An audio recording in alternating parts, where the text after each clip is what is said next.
From the Wallabies' point of view, I think the best man in their team at the moment is Joe Schmidt. He's getting it right tactically, he's getting it right with the selections, and he's getting it right with the game plan, and you cannot discredit the man for anything he's doing. He's the coach of the teams in the Rugby Championship, in my humble opinion at the moment. He's done an amazing job with the forward pack and also the back line, and they had no Will Skelton, remember, this weekend, so I think that's another testament to the depth of players they've got in this Wallabies team. And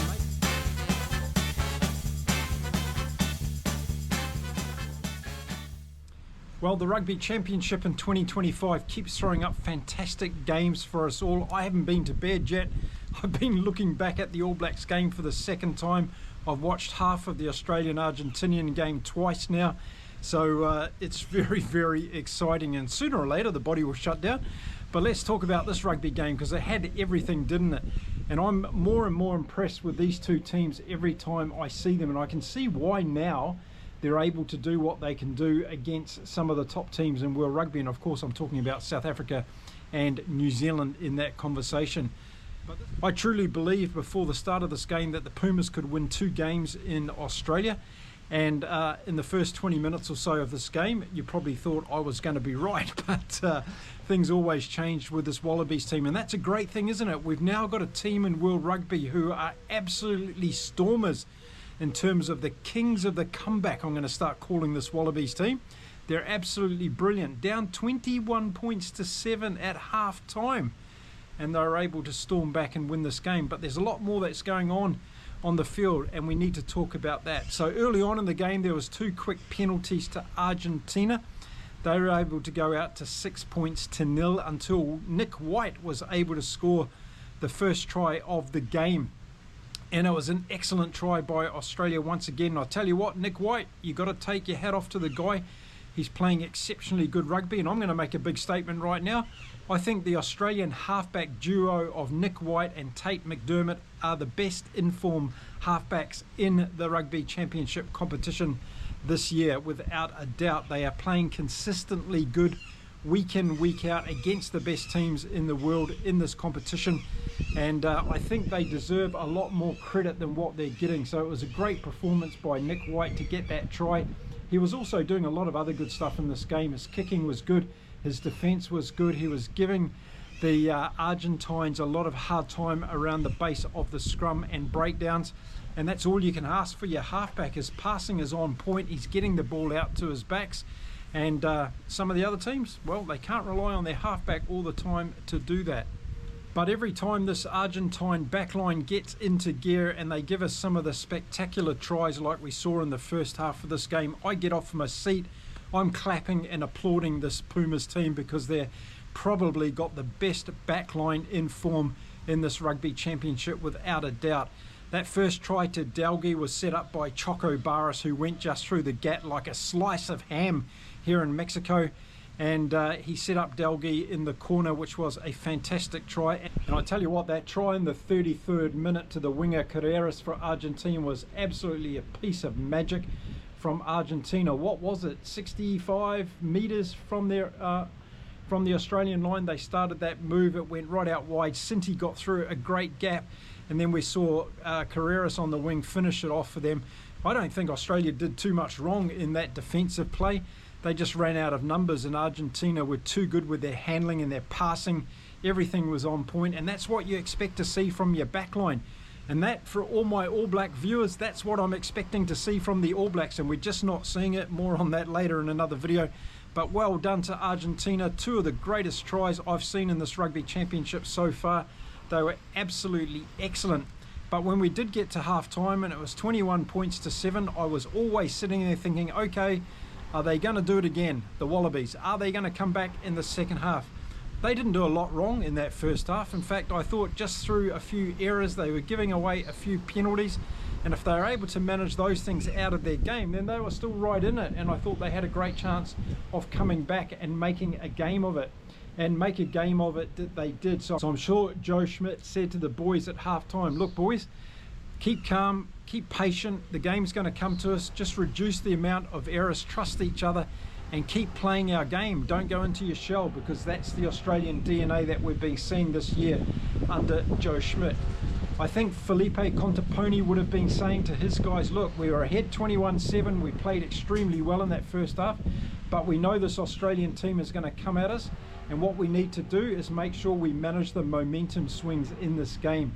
And he was going to be asking these guys for a big effort in the last 15 minutes. So what happened in the second half, and why did Australia get back into it? Well, there was a number of things, and I think it was also to do with a lot of the bench plays that Joe Schmidt did in this game. I think saying goodbye to Tom Liner, who I thought again, and this was a big risk selection for me, putting Tom Liner in there. I would have got James O'Connor into this team from the start, but we saw when James O'Connor came on for Tom Liner in the second half, things started changing around.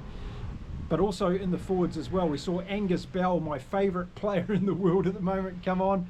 David, I think you're laughing down there in Australia, but he came on and did what he does, Angus Bell. He just brings a different kind of momentum to this Wallabies team. But we saw really great efforts from Tate McDermott, who came on and made an impact as well. We also saw great play in the forwards from Jeremy Williams and Carlo Tizzano, and those two came off the bench and really made an impact. This is what I love about Joe Schmidt's team at the moment. A lot of people say they don't have the depth. Well, when this bench comes on, they make an impact in the game, and it actually determines who's going to win the game in the end, because the Aussies are doing this week in, week out. They're playing fantastic rugby in the second half of games, and they're running teams down, and they're able to go over the top of them, and they're able to score a lot of points. These are all the things every coach wants their team to be able to do. But Australia are doing it this year at another level, and I've got to applaud them for it, because I think it's absolutely brilliant stuff. And then we saw some magic in the second half from the Wallabies. We saw 2 tries to Joseph Sua'ali, and boy, is he starting to really mature. Look, if you go back and watch my videos from some time ago, you'll see that I've been always talking up Len Ekitau and Joseph Sua'ali and expecting these guys to become something very, very special in that midfield for the Wallabies, and we're starting to see it more and more in every game now. So by the time we'd got to the 70th minute mark in this game, the scores were 21-all. It was still anyone's game, but the big thing was Argentina hadn't scored in the second half up until this stage, and I thought that was a real problem for them, because they weren't having any opportunities to do what they did in the first half. Australia had tightened things up when it came to their defence. And I've been talking about it a lot in my videos about Australia. When they get that defensive line right, they're a different team, because then they can go forward and they can score points without the fear of the opposition coming back. Now take your mind back to last year in that second game in Argentina, when Argentina scored over 60 points against this Australian team. These guys have really turned it around. That game hurt them over there in Argentina last year, and as a result of that, I think it's been one of the many catalysts for this Wallabies team this year, and they've just gone up another level. I was super impressed with what I saw from them again in the second half. They never say never. They trust in each other. They keep playing their brand of rugby, and as you can see, week in, week out now, it's starting to deliver more and more on the winning side of the score sheet, as well as entertaining the international rugby fans across the world. So with 77 minutes gone in the game, Argentina got a penalty. Malia got the penalty kick over, and we might have thought for a minute, well, hang on, Argentina's got this. Mark's going to be right with his prediction. They're going to win the game in Townsville. And it was all looking good for Argentina. I was already starting to make my video to tell you all how right I was in my prediction. And then we got to the 80th minute mark, and everybody decided we were going to get a few more minutes of play. But in all seriousness, it was brilliant for Australia. They never gave up. They got 3 penalty advantages after the 80-minute mark. They decided not to take that kick for goal, which would have drawn them the game. And Joe Schmidt and his team were relying on themselves to be able to get over the line, and they backed themselves, and they were prepared to put the game on the line for that. And for that, you've got to give them a huge amount of credit. Harry Wilson and his leaders on the field made the right decision. It all looks good now because they won the game. If it hadn't gone that way, we'd all be saying something different, of course, as we do as rugby fans. But it was that man, Angus Bell, who finished it off for the Australians. He was the one quite aptly to get over the line and score that match-winning try. And the Aussies stole it from the Argentinians in the, 84th, 85th minute of this game. It was an outstanding end to the game. I felt sorry for Argentina because they had played good rugby throughout the game, but I questioned some of the things that they did in that second half. They weren't able to stop the momentum of Australia. I talk about this in a lot of my videos about how a team gets momentum in a game. What you have to be able to do is to stop that momentum and wrestle it back to your side for a set period of time. Argentina were not able to do that until the 77th minute in the game, where they got that penalty opportunity and Malia got the kick over. For the rest of the time, it was Australia building themselves back in the game. And after Sua Ali had scored 2 tries, you could really tell that they were on a roll and they believed once again. Plus they had the unity amongst their players that Joe Schmidt is believing in and selecting every week in and week out now. He's pretty much got the team that he wants on the park, and he's believing in these players. And what we're seeing from the All Blacks and what we're seeing from South Africa is a change of personnel because someone does something wrong, so they're out the next week. And this is starting to unravel a little bit in these teams, I think. I think this consistency of selection we're seeing from Joe Schmidt is really paying dividends, and we're starting to see the same thing from Contaponi. Even though his team lost this weekend, he's got the same players out there. They're believing in each other and they're playing very, very well. Now, if I go through the Australian team, I was talking about Tom Hooper before the game. He was playing at lock this weekend.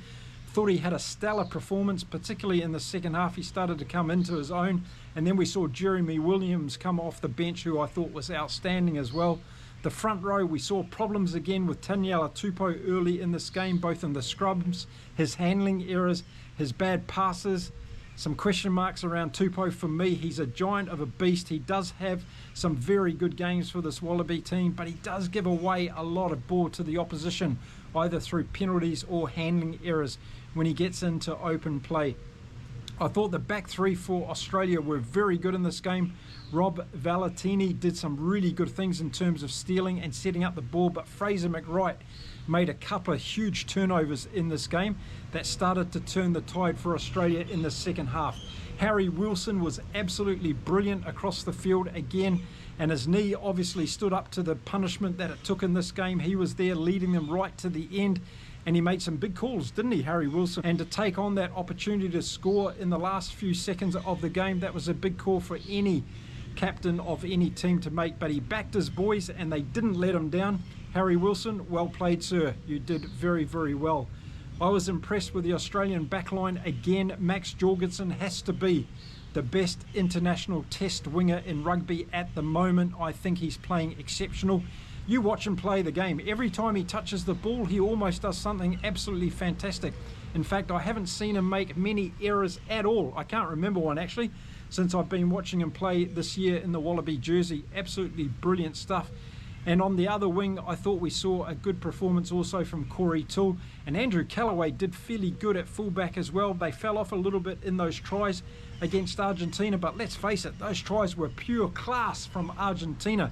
And I don't care what defensive line anywhere in the world of rugby would stood up, Argentina would have scored those tries against you. So it was a great performance from the Australians on the field in the first 15, but also their bench absolutely did the job. And I think Joe Schmidt has got these guys on the upward trajectory. They've shown now that they can beat the Box at home. They've come all the way back to Australia to a neutralish ground in Townsville. They've pulled off a sensational win against the Argentinian Los Pumas. And now they must be thinking they can really do the jazz in this year's Rugby Championship. They'll go to Sydney very buoyed with their tails between their legs. Let's see how the injury list goes. I'm not too sure whether they're going to be missing a couple of players because of HIAs, but they did really, really well on this game to finish it off like they did. Now, what about Argentina? Have I changed my mind? No, I haven't. I still think they're a brilliant rugby team. And what this game told me once again that we all should be thinking is that on any day, any team can win against their opposition. I wouldn't be surprised next weekend if we saw the Pumas beat Australia in Sydney and we saw the Box beat the All Blacks in Wellington. And once again, the whole thing gets thrown up in the Rugby Championship. And I think that would be brilliant for the Rugby Championship. That's how close I think these teams are. It's all about momentum shifts for me in these games at the moment. And we saw that Argentina were not able to deal with that momentum shift in the best way in that second half by only scoring 3 points. Australia were able to pound on the points, keep the scoreboard ticking over and grab the game in the end. You know, what I really loved about this Argentine performance in this particular game was that those beautiful tries that they scored, they came from set piece play. It wasn't just open, spontaneous run-of-the-mill play during general play. They'd actually had a plan, they wanted to execute it, they put ball through hand, and they ended up scoring those 2 magnificent tries. Australia, on the other hand, they took their opportunities. Sua Ali's tries were more from the spontaneous point of view. Australian forwards keeping the roll on, keeping the pressure on the Argentinians, and the Argentinian defence was tired at the end of that game. I don't know why Pablo Matera wasn't on the field in the last 10 minutes. If there's any player that I would want on my team for Argentina in the last 10 minutes of a game like this, it would be Pablo Matera. So unless he was injured, I would say that was a bad bench call from Felipe Contaponi in this particular instance. Now, you're not going to hear me sitting on this channel abusing any refs or talking about refs' decisions in this game. Argentina were ahead 21 points to 7 in this game. They had their chances to win this game. Australia were too good at the end with the opportunities that were given to them, and they were able to execute it. And for me, that's the better team winning on the day. It was a very, very small margin, just a few points in it, of course, as we're seeing across all these games at the moment, and long may it continue into next weekend. If I was Felipe Contaponi, I wouldn't be making too many changes in this team. I like the fact that he had Oviedo coming in off the bench, but we've got to see Matera going deeper in these games, as I say, if he's not injured. But the back line for Argentina, it's really working for me. It's exciting. Carreras is doing well at 10. Choco Barras and Cinti, when they're given the opportunity to come in from deep, they are exhilarating, and Delgui and Carreras are fantastic finishers on the wing with Malia at fullback. So this is a really, really good Argentine team. Now, is Australia going to be able to back this up in Sydney? That's going to be the next challenge for them. And Joe Schmidt's going to have to keep their motivation going, which I'm sure is not going to be a problem, because then it's on to Eden Park. And I think that's going to be another monumental showdown in this year's Rugby Championship. But from the Wallabies' point of view, I think the best man in their team at the moment is Joe Schmidt. He's getting it right tactically, he's getting it right with the selections, and he's getting it right with the game plan, and you cannot discredit the man for anything he's doing.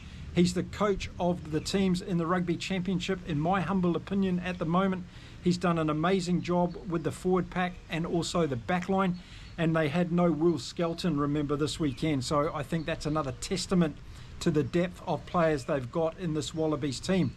And maybe instead of a lot of the naysayers saying, well, the Wallabies have got no depth, well, they're able to put enough good players on the field in this game to be able to snatch it in the last minute, and I'm sure they're going to front up again next weekend.